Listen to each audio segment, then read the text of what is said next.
बिना सवतिया। आजकल के भौजाई लोग जान तनी लोग कैसन गाना गावताटे लोग, बाप रे बाप, डांटते जाते भैया के हैरान हो गए लोग नु।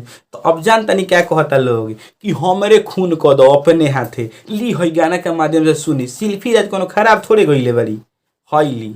बिना सवतिया के रह ना सकेला, हमारा के झूठा हूँ के झांसा में रखेला। हे राजा बिना सवतिया के रह न सकेला, हमारा के झूठा हु के झांसा में रखेला। जिंदे में ई दिन देखे के मिलताटे, एकरा सनीक चली जैती दक्षिण घाटे। एक बारी दिल के सुकून कईदा, तो ए राजा जी एगो पुन कईदा, हाय अपने ही हाथे हमारी खून कईदा। ए राजा जी एगो पुन कईदा, हाय अपने ही हाथे हमारी खून कईदा।